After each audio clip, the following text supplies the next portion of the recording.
And good morning, folks, or good afternoon, whenever you happen to be watching or listening to this. Galen Clavio and Scott Caulfield joining you here on a new edition of CrimsonCast, our first post-game day after podcast of the 2025 IU football season. Indiana coming off a victory, although it didn't feel that way at times.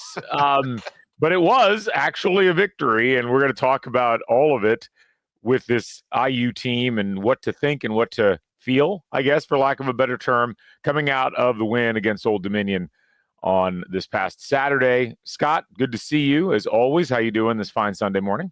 Good. I thought you were going to parachute in. I was kind of expecting you to be, parachuting into this.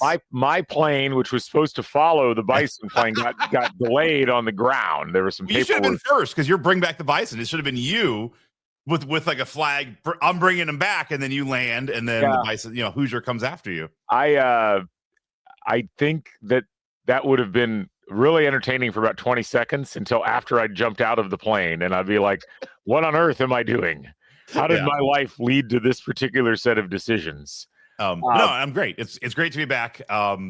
Fun start to the season, I think, question mark. No, it was all good. It was good. It was good. And we're going to dive into this quite a bit. We're kind of joking around about the tenor of the game, but Indiana wins, and that really is the most important thing. And some eerie, interesting parallels to last year at the same time, and some things we need to talk about as far as that's concerned. Nothing eerie about I'll take last year right now. Right. You give me last year in all total, done. Just more like eerie in terms of like, wow, that was a very similar kind of feeling coming out of that game, right down to the crowd leaving at halftime. And so, but a different set of circumstances. And we're going to talk through all of it. Some of you have expressed some comments and questions on X. We'll chat about that a little bit as we move forward. But first of all, just a couple of quick reminders for you folks. We're brought to you by Home Field Apparel, your place to go for the finest in college fashions, the softest fabrics, the coolest designs.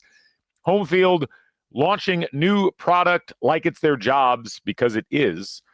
They just released some Puff Ink trucker hats, which if you know me and my cranial size, trucker hats are what I have to go with. So I'm very intrigued by these, almost like a dazed and confused kind of look with some of these hats, which we need more of that as far as I'm concerned. The movie, not the state of being, obviously. Galen just standing there watching the team like, man, the team keeps getting younger. I stay the same age. I messed that up. No, it's fine. I get what it was a good effort there. Okay. Couple other new pieces of product that have come out here lately that you'll probably want to keep an eye on. If you haven't checked out the football boxes, check those out as well. And they've right now, through Monday, through Labor Day, got 20% off tees and classic fleece. And they've also got some brand new tri-stripe crew necks. Go to homefieldapparel.com, use the code HOME23. Get 15% off your first order. I was walking through the concourse and bumped into Connor from Home Field. He stopped me. He was with his family, his son. It was great getting to see him a little bit. But Connor is like what you'd expect if you met like a wrestler off out of the ring. It's like he's still wearing the gear. Like he's wearing the Home Field shirt, has the black IU oval bomber jacket. It just looks great. But it's like he is just all, as he should be, all Home Field apparel. But it was great talking to him. So if anybody else saw him, like he looked great. And I'm sure the jacket didn't last because a black satin jacket probably would have gotten a little toasty as the day went on. But it looked good. I saw him in the beginning. He was crisp, clean, looking good. It was deceptively warm out there, despite being a beautiful day. But as we've learned over time, if you've ever been to the Indy 500 on a 75-degree and sunny day, the sun takes a toll after a while. Yeah, it does. One cloud would have been nice. Yeah, a lot of people. That's the problem with the 2:30 or the 3:30 kick, is you've generally been out in the sun since 10 at that point, and you get to about halftime, and it's like, ooh, we had couple of folks around us. You had to have some EMT help. Hopefully they're doing fine. It's just, it was just unrelenting. Like you said, no clouds. So anyway, also just quick reminder, folks, we are on YouTube. Go to Back Home Network on YouTube, search that, set the reminder, subscribe. We've got a ton of new shows on the feed, and, you're used to with CrimsonCast, us being the last word on football until we come back and talk on Thursday. Not the case anymore. You got the big red carpet with Rhett Lewis coming out Monday evening. You're going to want to catch that. Rhett Lewis, of course, IU football alum and longtime broadcaster for NFL Network, Big Ten Network. he's going to have some interesting takes, I'm sure. And I'm fascinated to see and hear what he has to say. So check that out. Subscribe to Back Home Network on the YouTube channel. We'd love to have you folks as part of the community, and the community keeps growing. Nearly 8,000 subscribers. My goal by September 1, if you'll recall, Scott, was 8,000 subscribers. We're almost there. So keep going, people. Keep going. Let's keep piling it on. All right, let's talk about the game. So Indiana wins against Old Dominion 27-14. And this is one of those games where I've seen a lot of discourse online about it. And I'm actually, at least in the online spaces, fairly pleased that IU fans didn't completely flip out and lose perspective on this. There are certainly concerns. There's also a victory in the win column, and it was by double digits. And if we're being honest, Indiana never seriously was in danger of losing the game as soon as they got it to 17-7. They lacked significant style points in this game. They also led up 2 explosive plays that led directly to the 2 touchdowns that Old Dominion scored. Colton Joseph on a essentially quarterback keeper very early on in the game, and then they get burned again on a missed assignment late, and Joseph scrambles for 78 yards that time. You take those 2 plays out, and Indiana's defensive performance was pretty remarkable stuff. But you can't take those 2 plays out, and that's something that you have to reconcile. Offensively, Indiana had a lot of really good individual elements that you could take out of it. The running game was dominant, 57 carries, 309 yards, a 5.4 yard per carry average, 2 touchdowns. All 3 of the starting or the stable of running backs looked awesome.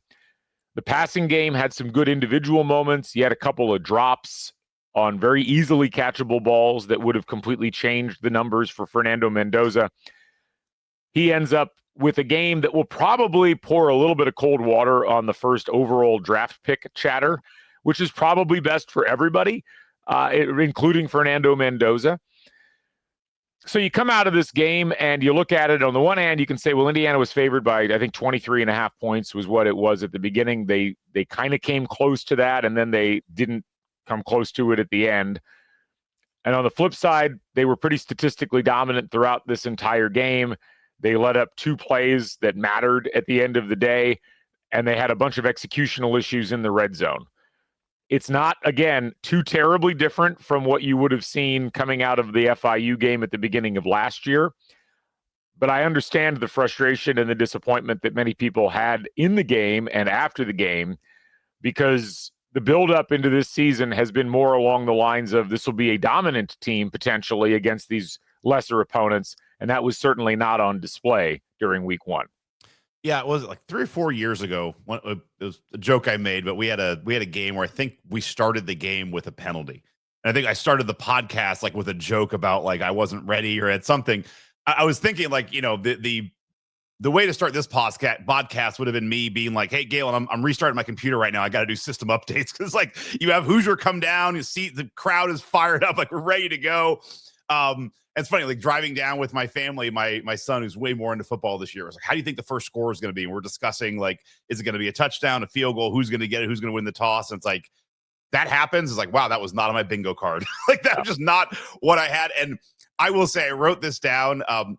We slightly moved seats. We're down. We're actually kind of like almost parallel to you, just like 3 sections over. Yeah. It's a great view. We're right on the 30-yard line. I've been advocating for those seats for a while, you know? Yeah, so. They're good. It's like we're row like 20. Anyway, it's great seats, like just low enough. But anyway, we're like, I'm staring right at like the plays coming at me.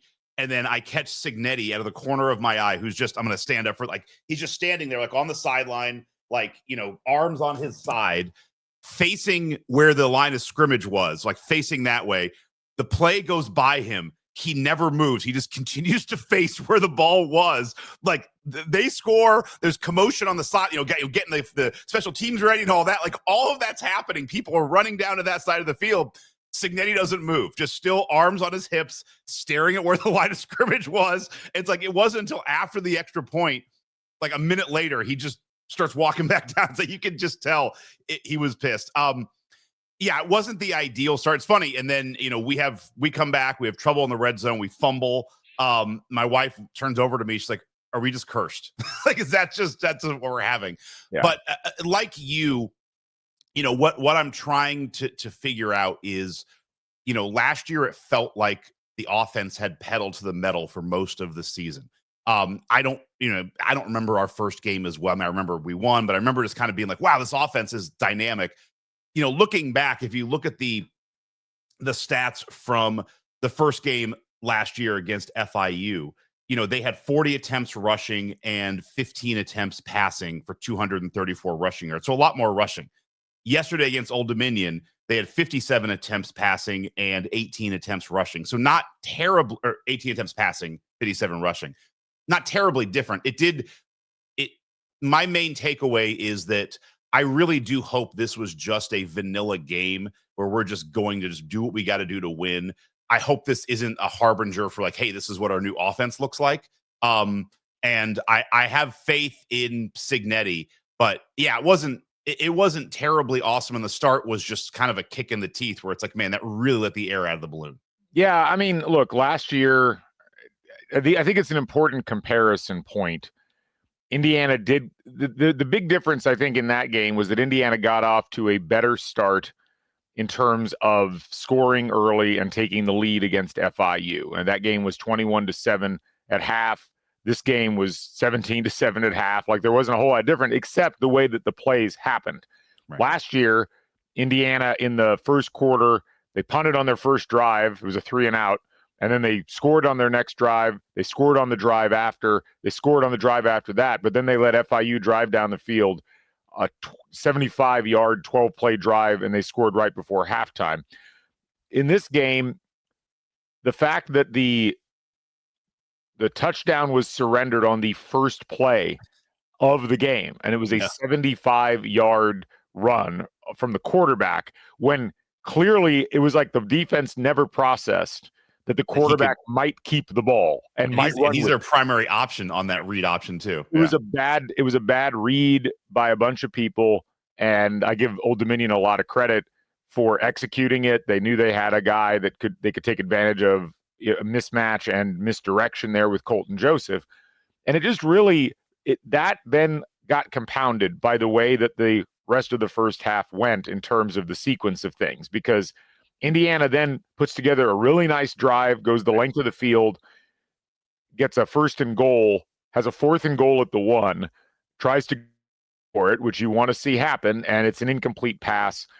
But the seeds there were sown for, okay, there's some problems here with the way the offensive line is blocking the interior in the goal line. They don't seem to be able to impose their will on Old Dominion's defensive front. Old Dominion's defensive front is not a weakling. They've got some really good athletes, some good dudes in there. I'll also say they're not anywhere close to Big Ten caliber or SEC caliber. So it's not like I'm not trying to make them out to be the 85 Bears, but they're also not like Indiana State in terms of their defensive line. So you go, 4th and goal, you lose the ball there, and then you force a punt on the next drive, and then you got a great drive going down the field, and then Lee Beebe fumbles the ball. I think inside the 30, and now another drive is gone. And then, this is where, again, it's like the sequencing matters, because you get the punt return, which was an awesome play. It was one of the most awesome punt returns I've ever seen in Memorial Stadium. And then a risky grab. I mean, like, that ball's bouncing. You got to do something. You got to either land on it, because it would have been, down to the 2. But I mean, I was, again, that's our corner. And it's like, man, that's a risky one to grab, and then gone. Well, people were screaming because it's like, why did you let it bounce? Why didn't you just run up and catch it? Now, it ended up working out here. And again, you never look a gift horse in the mouth when it comes to points. And sometimes the best kick returns or punt returns come on plays where it looks dangerous, but you need to get that extra second of the defense committing one direction so that you can go the other. And that's essentially what happened there. But so much of this game to me was like, if Indiana goes up 17-0, and then there's a 75-yard run by Old Dominion's quarterback on the first play of the next drive, and it's 17-7 at half, it kind of feels like the FIU game did last year. It's like, hey, we were up 17-0, we gave up that score, and that's not ideal. But the vibe in the stadium just got real dark when you put the touchdown run on the first play and the turnover on downs in the red zone. And it masked what was a pretty dominant performance by Indiana, statistically speaking. And it's where it's hard to draw ironclad evaluations about what to think and what to expect. Where I've landed on this is essentially, I think you can be disappointed and annoyed at the executional issues, but you also, as you pointed out earlier, I think can highlight, much like last year, and we saw this in the first couple of games last year, Curt Cignetti clearly likes to keep it incredibly vanilla, likes to keep it on the ground, doesn't want to show his hand very much in the passing game. And they rushed really well between the 10-yard lines and then stopped rushing effectively when it was clear that that was all they were going to do in the red zone. They clearly had timing issues between Fernando Mendoza and his receivers. Mendoza made some really odd targets. He made some throws that were off. For a guy who had been hyped up as much as he had, I think, and I was talking with Taylor about this last night, you forget that he wasn't the picture of efficiency last year at Cal, and that Curtis Rourke, while he didn't have much better of a game in his first game, was probably a more polished quarterback in terms of his mentality, his ability to cite receivers. And then you have to add in, I think, the other factor in all of this, which is that as you think about how Indiana approaches the game and how they're trying to perform within, defensively speaking, you take the 2 long touchdown runs out, and it's, I think, 34 yards on 21 carries, which is a ridiculous amount. Like that's insane. And yet you can't take the 2 long carries out. You have to factor those in. And you've got some PTSD coming out of the Notre Dame game, given that they did a very similar thing in the Notre Dame game where they really bottled up Notre Dame's offense, especially in the rushing attack, outside of the long run that essentially broke the game open. So you can't throw those things out. But I guess my point in all of this is, I think if you're hitting the panic button, because Indiana only beat Old Dominion by 13 at home, it's probably very premature. I think you can be annoyed at the executional issues. I think you can be irritated that Indiana didn't look more engaged from the very beginning. But I also frankly think that this might be a very good thing for this team to realize that, hey, we didn't play our best game. We still won comfortably. There's clearly a lot to fix.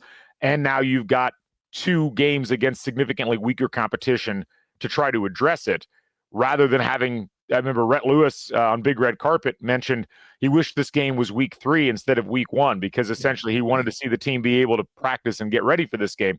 I'm almost happier it's in week 1, because now you have film where you can say, guys, if you play like this, Illinois is going to beat you by 30. And I think the core talent on this team is there. Like we didn't, that wasn't an illusion that everybody imagined. It's a matter of execution, and it's a matter of understanding what you're supposed to be doing. And that did take them a couple of weeks to really round into shape last year too. Yeah, I mean, my pause, and I'm not hitting the panic button at all. I do think Cignetti was keeping it vanilla. And honestly, as we got into the meat of the game, once you take that initial kind of 3 sequence out of, touchdown, bad red zone, fumble, once that got out of our system, sorry, the game reminded me of any number of games I've seen IU lose in the past where we're on the other side.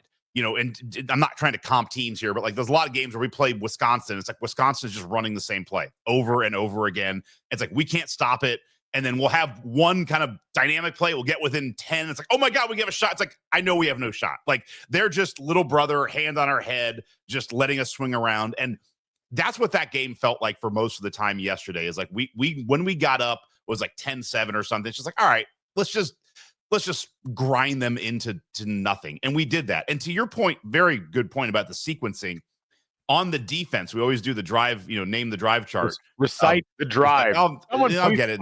Someone please sponsor this segment so that I can just hand a card to Scott and say, here's what the segment's name is. Well, at this point, I'm actively trying to not know it. So after the first touchdown, here are the drives that we had.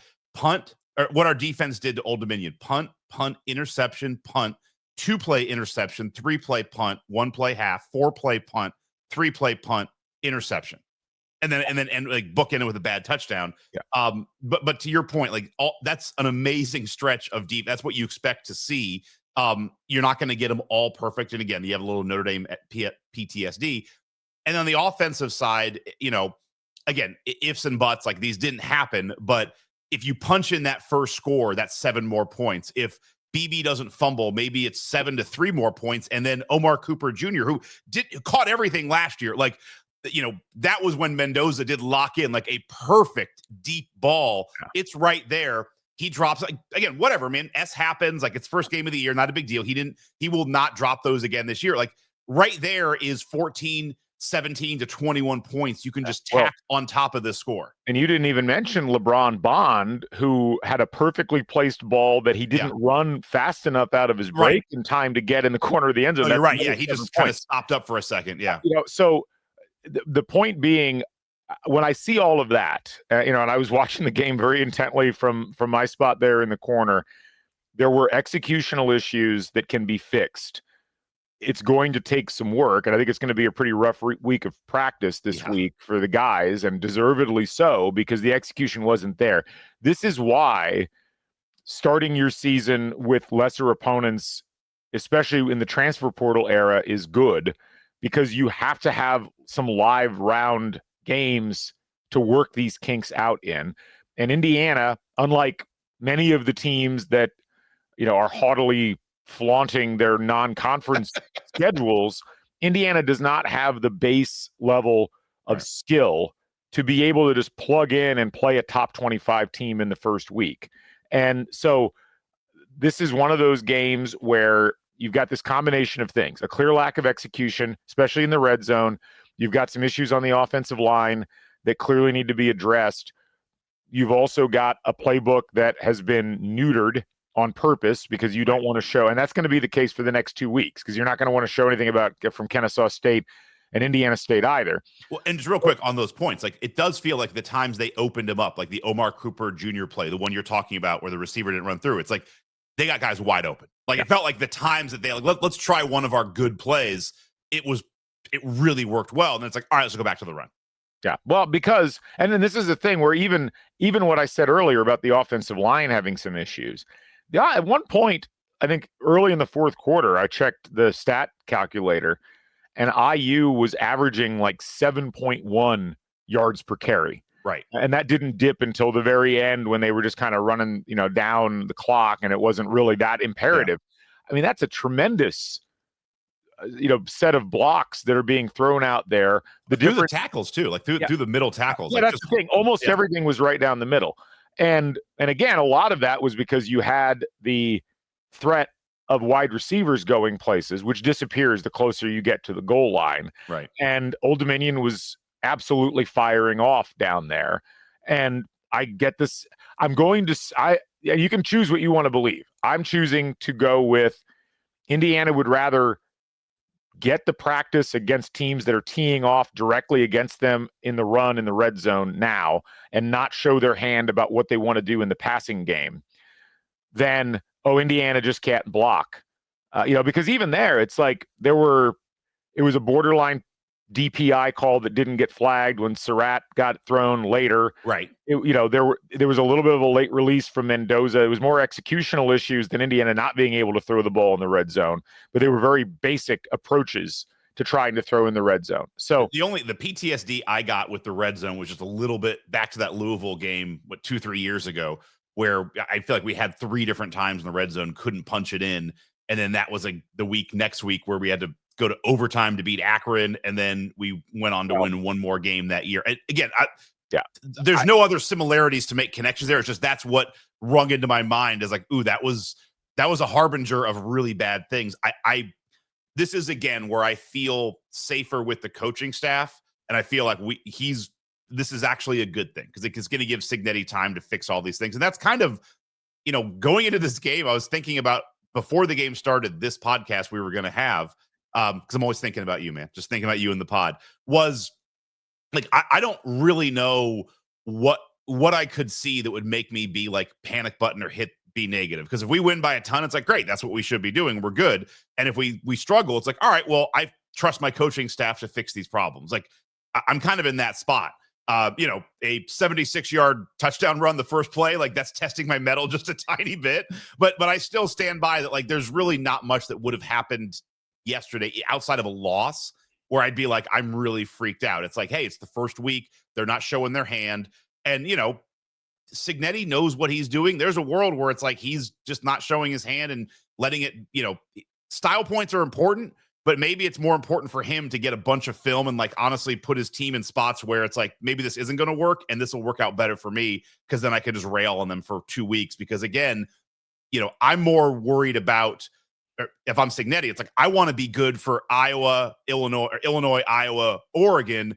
I don't really care if we're super crisp against Old Dominion. Yeah. I mean, Indiana, I think at some point in this build with Cignetti and group and his coaching staff will get to the point where they've got enough people and they've got a system in place that you can more easily plug people into, where they'll be able to come out and just whack an opponent in the first week. I don't think that they're quite there yet. And whatever, I'd like them to be there, but I'm also, again, if they come out and they look like crap against Kennesaw State, and they're underwhelming against Indiana State, then I think it's a worthy conversation. But there was enough in this game that I saw that told me this is more of a matter of they were sloppy. There was a lot of new pieces trying to get into positions. They were trying some things out while also not trying to try things out, if that makes any sense. Yeah. And we'll see if that is proven right or not proven right. But what I would tell people to resist, and I heard this from a couple of people in my seating section, which was not surprising, and I think it actually it goes to a larger point that I want to make.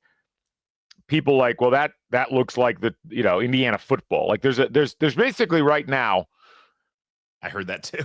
There's one of the things about Cignetti that I love is his approach from a philosophical perspective as he talks about IU football in relation to the fans. About, look, we've got to stick around and be there for the whole game. We need people in the stands. This is a whole effort, and that's great. But there's basically two types of fans right now for IU football. There's the people that just hopped on the bandwagon, who haven't been longtime IU football fans, but are attracted to winning. And last year there was a whole lot of winning. There was a whole lot of success. That group is expecting dominance the way that you saw Indiana be dominant last year. That Nebraska game, the Washington game, the Michigan State game, the Purdue game, like those are the games that group of fans is going to react well to. A lot of those people left at halftime because Indiana was leading. It wasn't a particularly entertaining game. You still had the kind of gut punch of having let that touchdown up early, which soured the mood. That group is going to be hard to keep in the stadium if you're not being dominant week in, week out. Now, eventually more of those people will translate to more hardcore fans, but this is still a honeymoon period with the new fans. The other group of fans, the fans that have been going to games for a long time, folks like you and me, Scott, and a lot of the people that listen to this podcast, are so emotionally scarred by a lifetime of watching Indiana football trip over itself at the moment when it tries to ascend to another level, that the lingering warning signs going off in one's head when watching a game like that, you immediately want to go back to, well, there's the old Indiana, which is not fair. And I think last year should have dispelled a lot of that. And really the last decade, like as Zach Osterman has pointed out on Indy Star multiple times, this is a program that over the last decade has been to the Pinstripe Bowl, has been to the Foster Farms Bowl, has been to the Gator Bowl, has been to the Outback Bowl, has been to the college football playoff. That's 5 out of the last 10 seasons with not just winning records, but seasons that you would have been proud of in any era of IU football. It's not the same IU football, but the specter of IU football's history hangs over so many things that when you get a game like, even a game like this, where, I was waiting for Bill Connolly to drop his post-game win expectancy. Indiana's post-game win expectancy in this game was 92.5%, which is stellar. Like that's one of the better ones, by comparison when Iowa State beat Kansas State last week in week 0, their win expectancy post game was 21.4%. It's basically a metric that says how dominant were you in this game that you played from a statistical perspective. Indiana played a dominant game statistically. It did not translate to what happened in terms of the final score. I think you need to look at that alongside, because if you win the game, but you don't score as many points, but you're that statistically dominant, the numbers show that will get fixed. You will score points as you go through the season. But it is so easy, I think, for fans, and I'm not questioning fans doing this. I'm just reporting that it happens and will happen. You're still in a mode where you had this amazing season, and there's always the fear in the hardcore fans' minds that it could all be taken away at any moment. And that was kind of the vibe that I felt right after that first touchdown and then that 4th and goal missed opportunity. The whole atmosphere of the stadium changed, and they never really got it back. And a bunch of people left at halftime. But Cignetti has to understand, and I'm sure he does intrinsically, like, you're still fighting history here, even with how good last year went. But with that said, I'm proud of what I've seen from fans online, where it's like, let's not overreact on this, because I think that that's the right spot to be in at this point. And that's kind of where you and I have landed as well. Oh yeah, and around my section, there was even like after the fumble, there was like some booing. It's like, what are we doing, people? Like, simmer down. It's early, but you're right. It's just that residual. Like, you spend 30 years getting gut punched. It's like at some point, Charlie isn't going to be great at football when Lucy keeps pulling the football. Like, there's going to be some PTSD on that. Like, fifth PTSD reference this podcast. I know. A friend of mine, John, actually is now like 2 rows behind me, and I didn't realize it until the third quarter. I always start talking, and then we were kind of talking. Like, what do you think? It's like, we're both kind of like grumbling, but then like he had probably the best outlook that I heard yesterday. He's just like, man, a win's a win. It's like, yes, like in the end, like that is true, and hey, would it be great to win all of these games 67-7? Sure, that'd be awesome. But it's like you're on one hand, you're not going to get style points by the committee. On the other hand, like I'm just pulled up, ESPN has an article, week 1, what we thought, good, bad, indifferent. Guess who's not on it? Indiana. We are just off the radar. If we would have won 100-0, we wouldn't be on there. We, had a score that doesn't look great. We're not on there. Like, sure, SEC people will just poke at us because they want to. Like, we're not at a point where we're in the conversation enough, unless if we would have lost, then it would have been like, red lights all over. In the end, like, style points kind of matter for these games. But in the end, I'm sure this is what Cignetti is thinking. Also, like, what matters is, are you going to beat Illinois? Because like, if you blow out these first 3 opponents, you lose to Illinois, that doesn't matter. If you take these first 3 games, you get better, you don't look good. Maybe we drop 1 or 2 spots in the rankings. Like, who gives a shit? Because if we beat Illinois, that's all that matters. And like, I do think that's a fan base change as well. But I love that mentality of just, a win's a win. And like, it's not just, I'll take any win, but it's like, hey, we're working on stuff. A win's a win. But yeah, this is definitely not panic time. It's funny because talking to folks in my section, talking to some folks, I went out a little bit after the game, and it was very much like, we're complaining about a 13-point win at home to start the season against a team from a decent G5 conference. These are first world problems. Right. And what's our ranking what's going to happen to our ranking?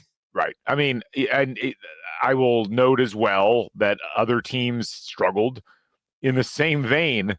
Some of them even lost, like Alabama, to a team that they were favored by 13.5 points against, who went 2-10 last year. Kalen DeBoer going to be on our staff next year? Yeah, no.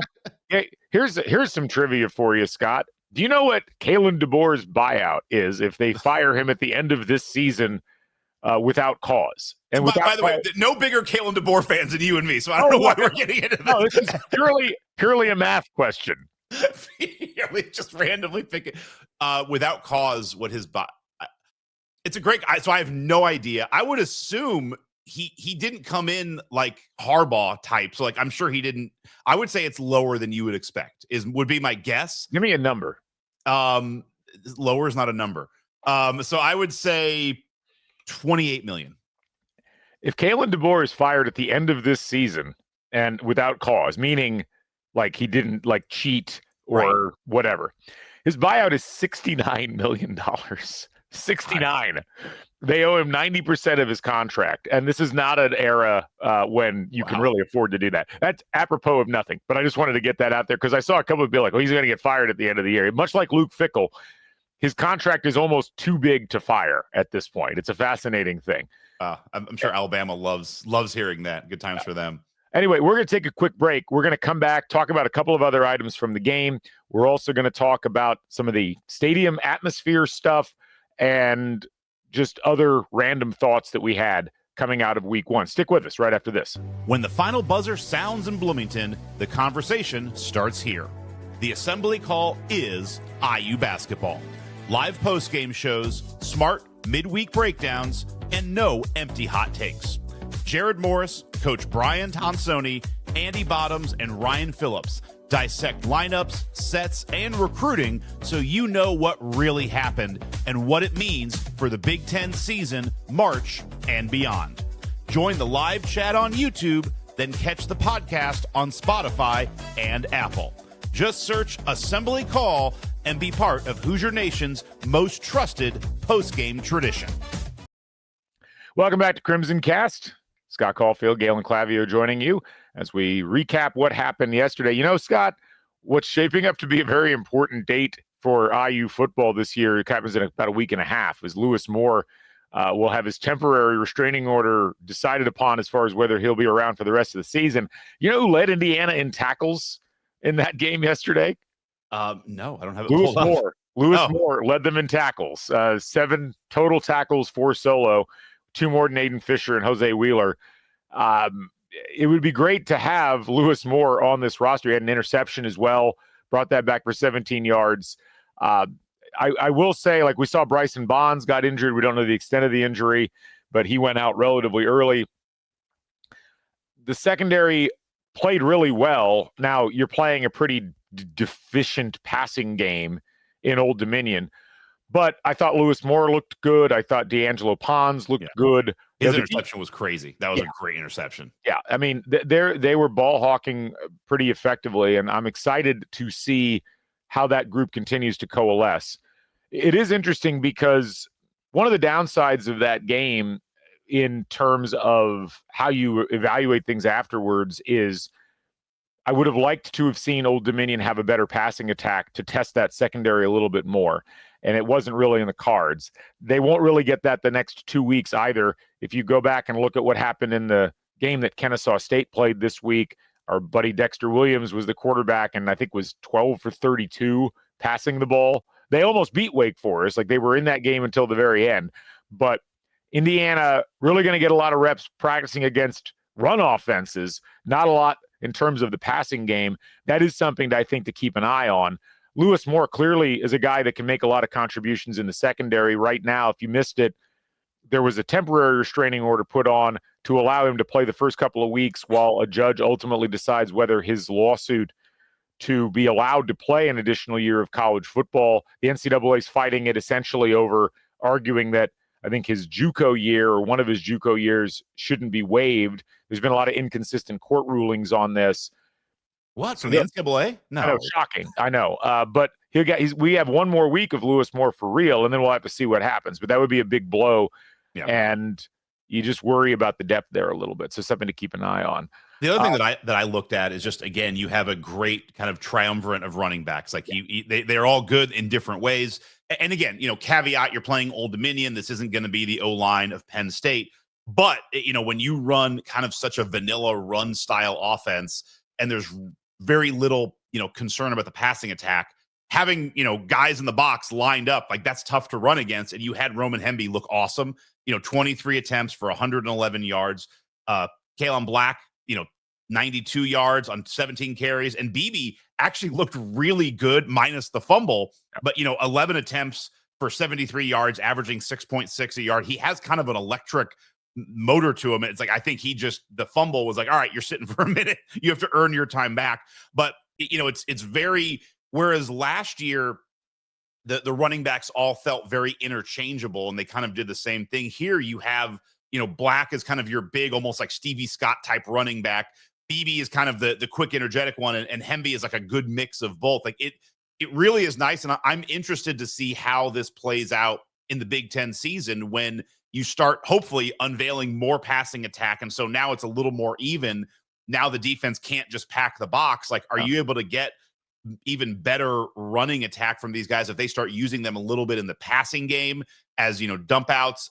I was very impressed with those 3 running backs yesterday. Yeah, I mean, it was a really nice looking running back room. Yeah. Like any of those guys could start and you'd be perfectly happy with that. Yeah. And look, last year there was a lot of back and forth. Justice Ellison eventually kind of became the feature back. And I think Hemby will be that, but you've got a couple of guys now in BB and Kalen Black again, who clearly can go in and contribute. I loved Black's touchdown run. Yeah. He kind of got lost in the line and it looked like he got tackled and he squirted through.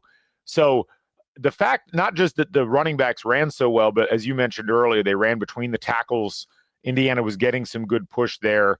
And, as much as we complained about red zone execution issues, they did score a rushing touchdown, 2 of them in the red zone. One of them, that Kalen Black one, and the other one was the Fernando Mendoza designed run, which was a nice change of pace and something that you wouldn't have done last year with Curtis Rourke, And Mendoza with 33 yards. You and Taylor had the over under. One of the over unders was his yardage for the season was like 85 or something, or it was some number where it's like 33 is a big chunk. No, it was like 300 and something. I think, yeah. And my argument was he'll get sacked some.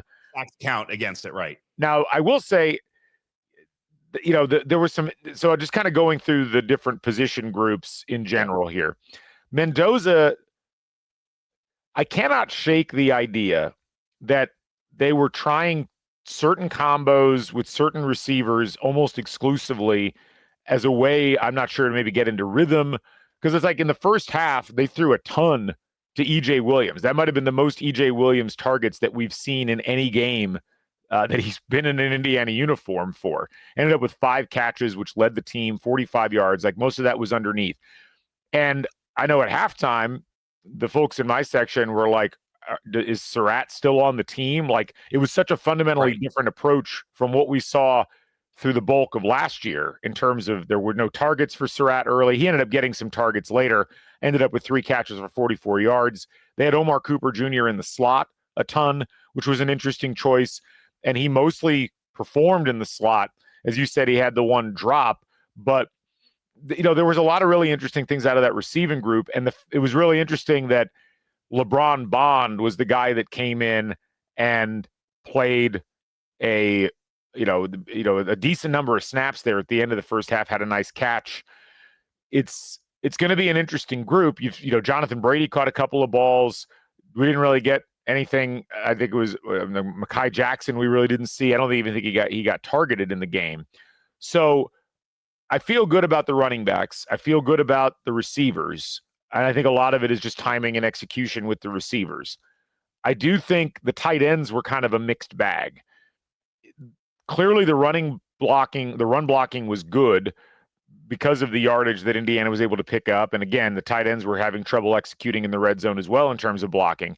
From a passing perspective, one of the threads that we were going after in the preseason was just having Holden Stays on the roster open up the passing game and what you want to do with the tight ends. Stays was out there a decent amount, but really didn't get targeted much, only had 1 catch. They threw more to Riley Nowakowski, who hadn't gotten targeted much, period, in his career at Wisconsin. It was an odd way to use the tight ends. I really didn't come away from that thinking, the tight end position has been addressed and they've got a really nice group there. Maybe that will play itself out, but that's an area where I've got some question marks. Yeah, they definitely looked, and I think this is where, again, having a couple of games to work things out are good because you're doing it against live fire. It definitely looked for multiple times that Mendoza was just not in sync with his receivers or vice versa. Like, the one play to Nowakowski, one of the targets, it was just like way behind him. Like it wasn't even, it's just like they ran something different. Like that was the route that it wasn't supposed to be. Like a couple passes like that where Mendoza was just in the wrong spot. I mean, I will say this, man, Mendoza gets the ball out. Like he gets it out quick. There's a lot of snap on the ball. And when he throws a deep ball, it is there. I mean, that's the positive I will take away is the 2 deep balls. Unfortunately, like neither of them were receptions. It was Omar Cooper Jr. who dropped it, but that was like right in the bread basket. And the other one Was it who didn't run under the one in the end zone? LeBron Bond. Like who's that was one a true freshman, just to note. No, it's not. Well, this is where you work it out. But I'm just saying the pass was perfect. Like the pass in the perfect spot. It's one where, I think Bond slowed up for a sec and then tried to catch up, just didn't run underneath it.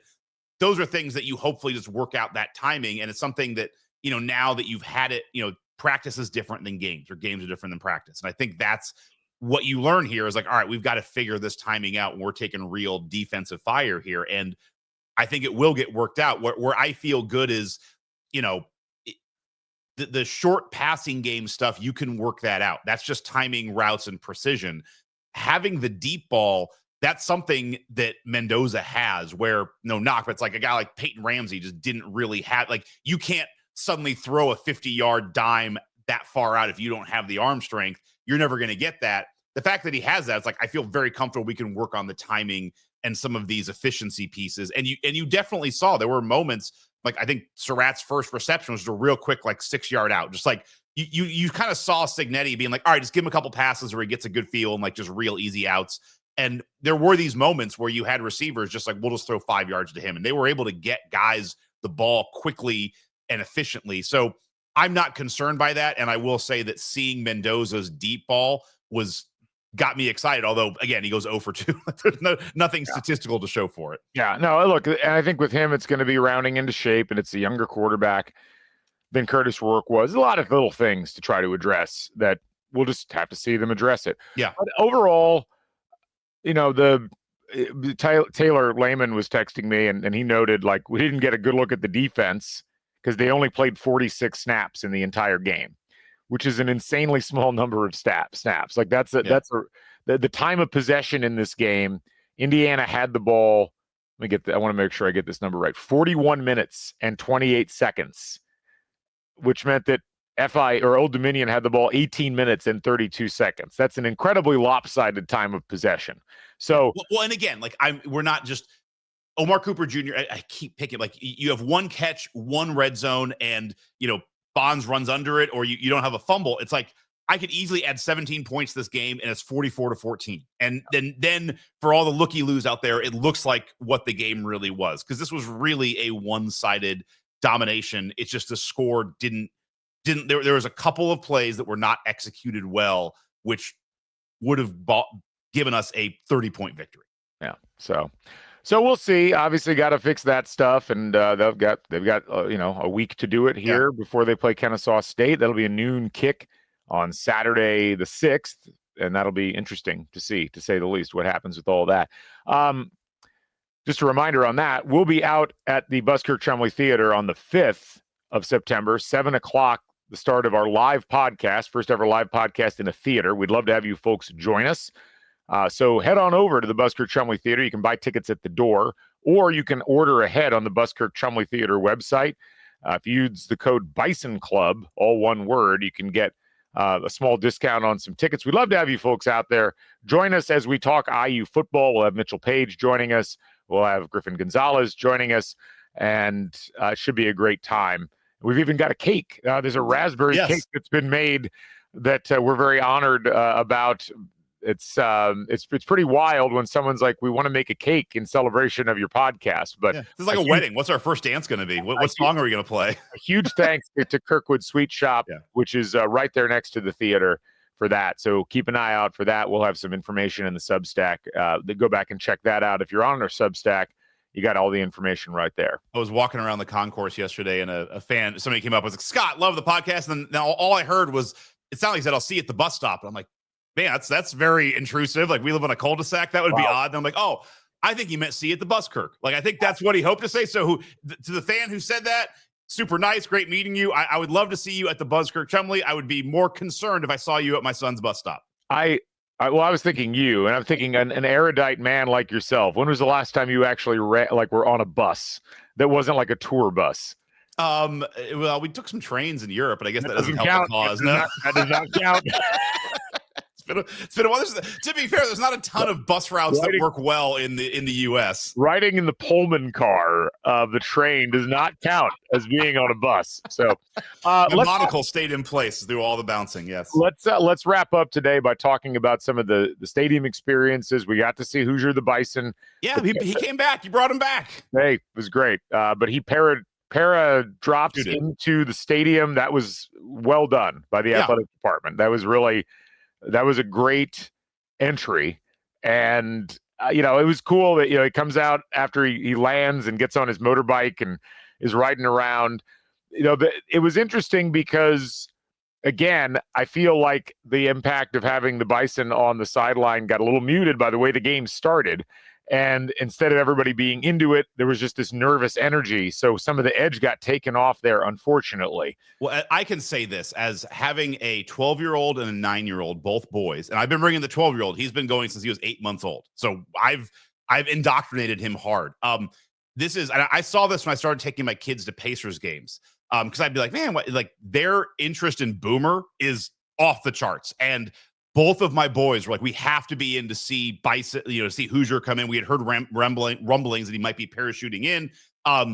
They were fixated on Hoosier the Bite, just like, where is he? Like, that's cool. Like, that's awesome. There was a thing, go see Hoosier after the game. Like both the kids, like, can we go see that? Like, I want to meet him. Like, where's he going to be? Like, it works. Like, you can think all this stuff is hokey and silly, but like, hey, that 12-year-old and that 9-year-old are going to be next, in 15, 20 years, those are going to be students. Those are going to be donors. Like, that's how you build the connection. And seeing it from a kid's point of view, it really works. The only thing I will say is my oldest is getting more into football. And for a variety of reasons, he's not just, the Colts haven't grabbed him, probably their own fault. So he's kind of getting into the Bills. I was a Bills fan living in New York for a while. Like I like those early Jim Kelly Bills. So anyway, so he's turning into a Bills fan, which is fine. Like, that's probably more misery than I need to give my son. But so what's funny is that in the third quarter, Hoosier the Bison comes out on his car with like the t-shirt cannon.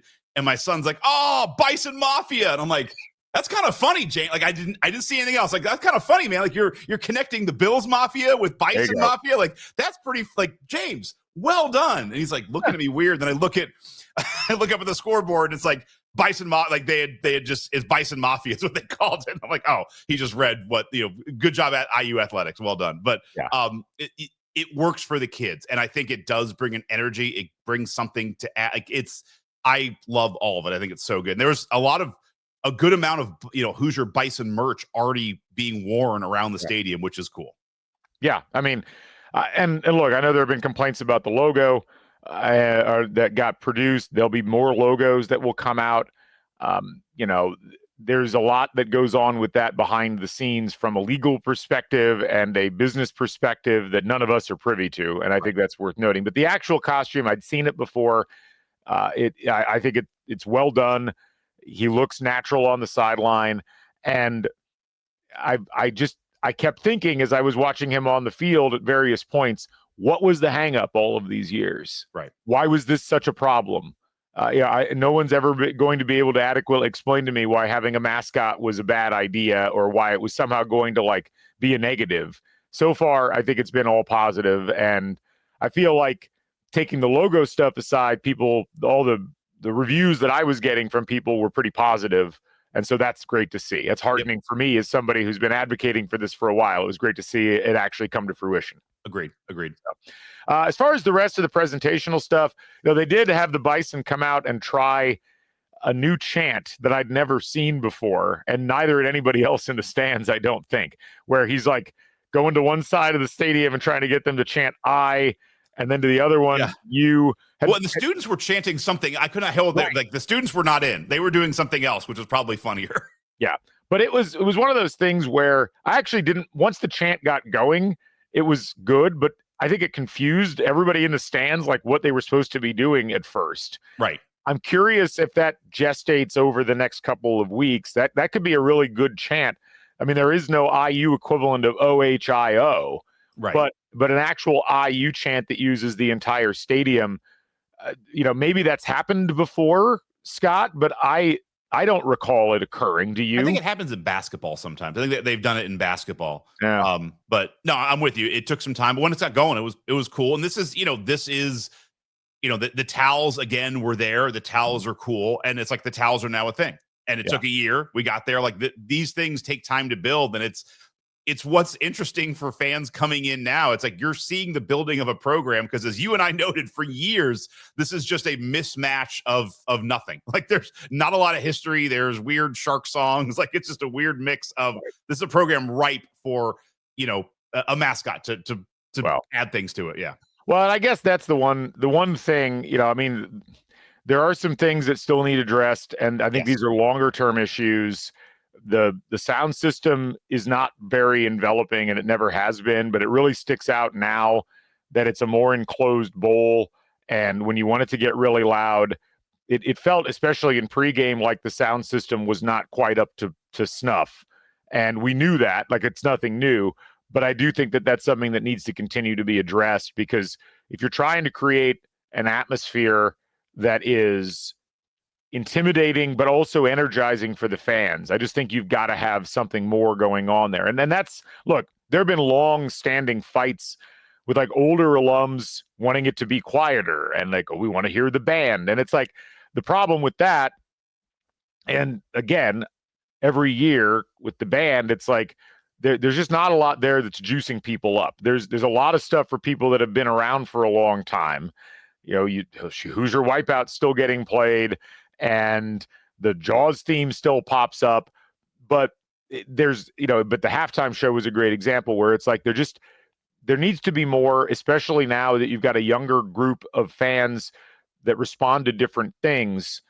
And the idea that at this point you need to have an overall game presentation that really catches people's attention and holds them for the whole game. That's got to be a key element of things. And this is, I think there's elements of how all of this fits together where you go to I've been to many other stadiums. There are ways to have everything have its place, the sound system and the video board and the band. I still think that needs to get worked out a bit more as we move forward. There's certain elements I really like, but I'm really curious to see how that continues to evolve as we move forward, because I do think that there's some generational turnover that's probably going to need to happen as Indiana continues to try to push forward that football game day experience, because especially in games like this where you really need to keep that energy high, you want to give people a reason to stick in their seats or come back after halftime. I wonder if there's another way to go about doing some of those items, and I'm sure that the athletic department is working on those, but it's one of those things that you did notice, sitting there just kind of watching the whole, because I got in there at the 35-minute mark, I think, in pregame, and I really didn't leave my seat except for like twice. So I really, watching the entire presentation, it was cool how they try to integrate the Bison in certain things.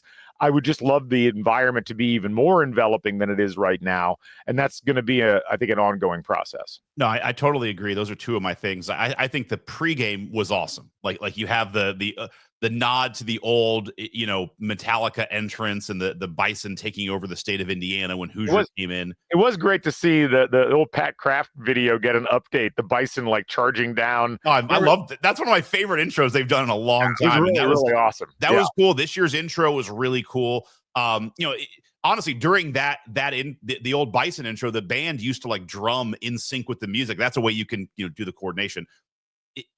And this is we had Jeremy Gray on. They're doing a great job. But I agree with you that it does feel And again, this was a weird game. It was hot. People were kind of getting tired. There was nervous energy.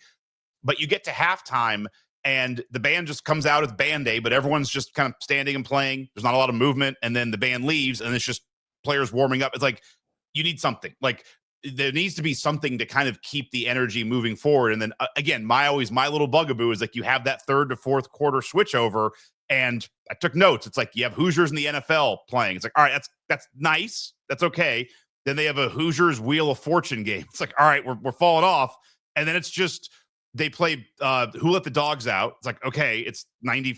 We're 2025, and then they have like audio of Pat McAfee from Game Day, but no video. It's like, and again, this is going to take time, but like that's a prime moment to have an event. That is where when we went to UCLA, they do the California with the light show. Like there needs to be something there.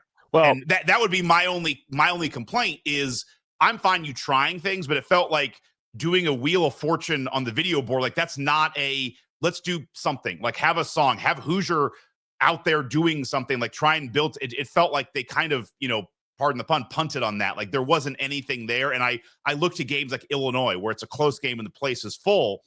You want something. It's like, let's jazz people up. Let's get people fired up. Let's do something where it's like, oh, I got to be there. Again, it's the under 8 timeout in basketball. Like what can we do there? I don't think just doing a Wheel of Fortune and then just some random audio is the answer. I did like Paradise City. That was I'll take that as a song during that period. Play the whole thing and do something with it. But yeah. But look, some of the things you're talking about, that we don't have the variable lights that other stadiums have got, and that's something. And obviously, you're not going to do that at 2:30 or 4 o'clock in the afternoon anyway. That would be a little bit difficult. Those would be some really powerful lights. But look, I think there's clearly got to be, I think there'll be additional ideas that come in with this. And again, I think all of this is a transition period that will continue to take hold. And part of it will also be, Indiana, the team not having that weird set of circumstances that seem to surround this game in terms of there being all these expectations and then a bad start, but a good game played afterwards, which it seemed to just kill the enthusiasm of people to participate in things from the beginning. So I want to give the game presentation stuff some more tries with a more engaged crowd to see what ends up happening as we move forward here. But I think there were good points to it. There's some points that will, still continue to be improved upon. There's some things that will require some stadium upgrades above and beyond what's already happened. It is interesting, like they added a bunch of new little nooks and crannies.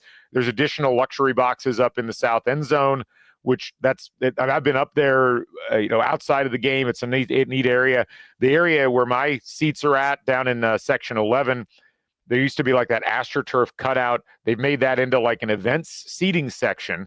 On the south side too. Like they have it on both sides. Yeah. It's actually, it looks really cool. Actually, it does. And I was like, why did I have to move my seats over? And I wasn't upset about it because I'm essentially in the same section, just one aisle over.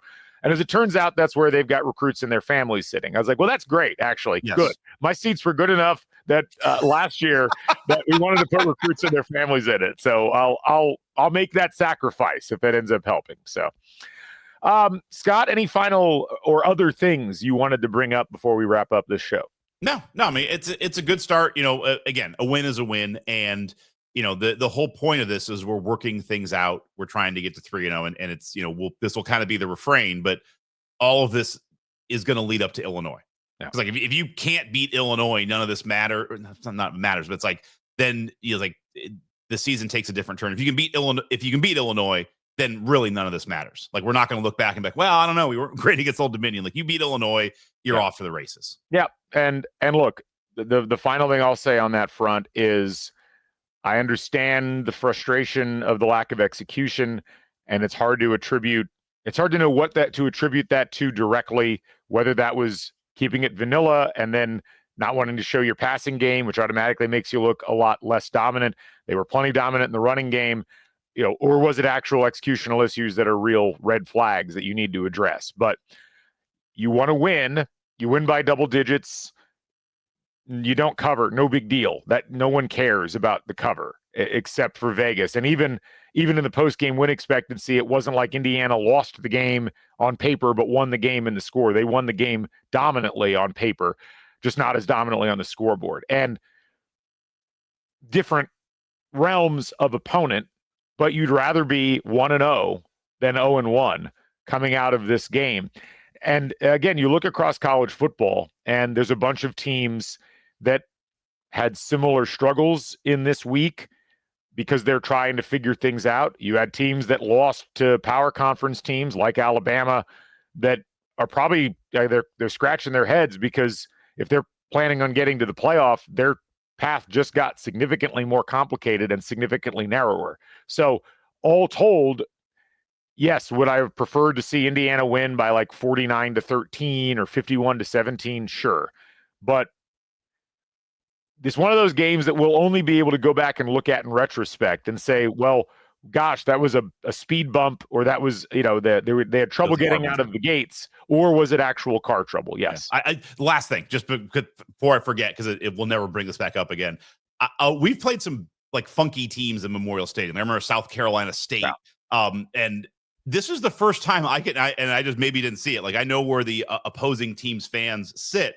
I didn't see one Old Dominion fan. Like, we played some small schools where you'll see a couple like, oh, South Carolina State, you drove all the way up here for this. Like, I'm sure they were there. I just didn't see a single Old Dominion fan. And that's like, we played Kennesaw State before. Indiana State's obviously close. Like, I don't ever remember a game where I've never seen an opposing team's fan.